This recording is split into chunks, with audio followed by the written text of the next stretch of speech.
Welcome to Tales with Ghost King, your podcast for the bizarre, the weird, and the spooky. The Legend of Bunny Man. In this episode, I'm going to tell you a story about Bunny Man. He's a northern urban legend that stems from Northern Virginia. Bunny Man attacked people with an axe and a hatchet near a bridge in Fairfax County, Virginia. He's considered a myth, an urban legend, or folklore. The lore comes from two incidents that were documented in 1970. These are the only two incidents that were documented. They claim that a man in a white bunny suit threatened people with an axe and a hatchet near a bridge on Guinea Road. In October of the same year, a couple was parked on this road. A security guard was also patrolling a construction site in the area. All the individuals reported this man in a white bunny suit, carrying an axe and throwing a hatchet at them.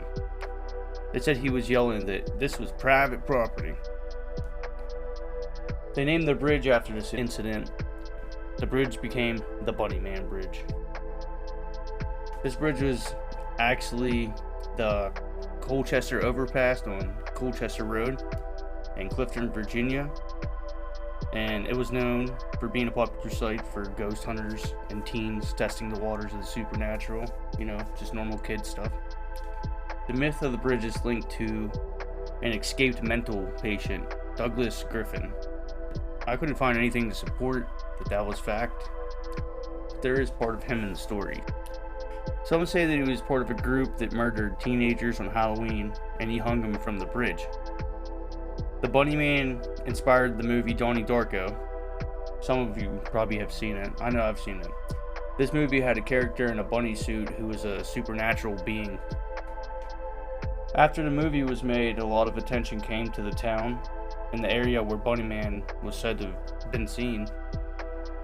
And because of this, they had to increase police presence on Halloween and set up multiple checkpoints. I bet you that was fun for the residents of the town. A lot of myth about this is exaggerated, changing Bunny Man's name, his weapons, even his victims have changed. There's so many variations. Some say that he mutilated victims' bodies, others say he's just an old spirit who comes out on Halloween to commemorate his death. But I'm going to go ahead and tell you about the two that are documented. One of these two main documented incidents that occurred. The first one was reported by an Air Force cadet. The cadet's name was Robert Bennett, and he was there with his fiancée. This was on October 19th, 1970. They were visiting Burke when they parked their car off of Guinea Road in a field. Where they parked was across the road from an uncle's house that they were supposed to be visiting at the time. They had not left the vehicle yet, the engine was still running, when a man in a white suit approached them from the rear of the vehicle.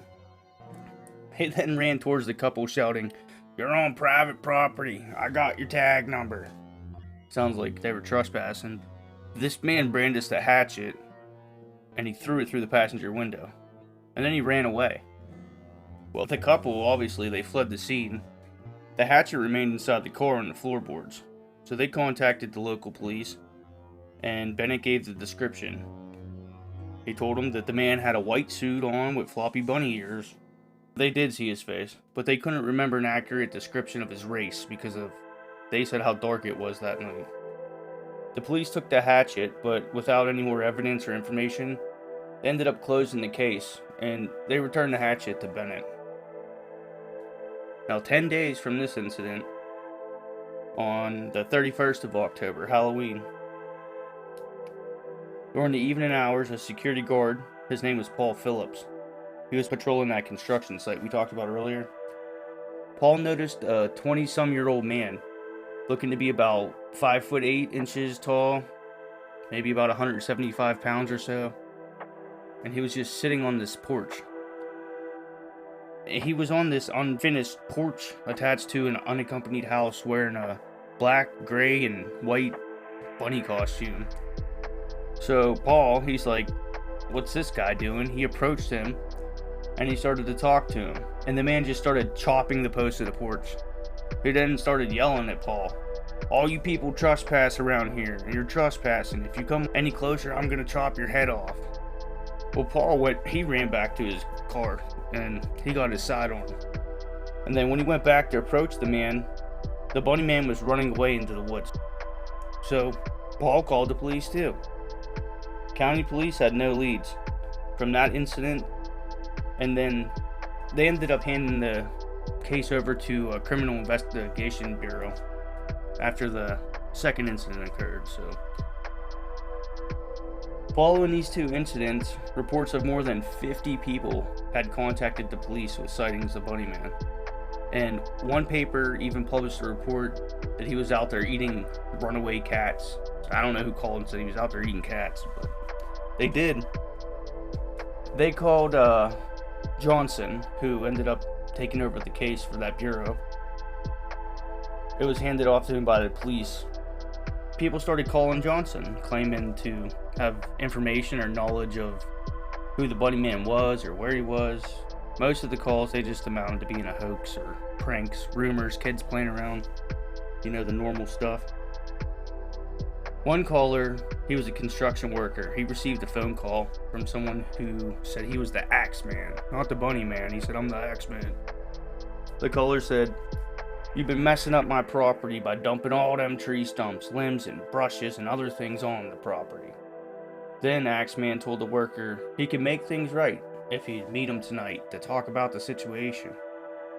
Well, of course, construction worker calls the police. So the police set up a little stakeout at the location where he's supposed to meet him. But Bunny Man never showed up. Here's the backstory I was talking to you about earlier with the Douglas Griffin.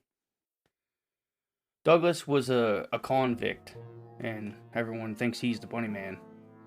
They say he escaped while being transported in 1904. He was being transported on a bus to a new facility, where he apparently got off at a railroad bridge, and this story is saying Doug was the Bunny Man had no actual proof or evidence to determine it's true. A few variations of the myth, they pop up in other places such as London as urban legends.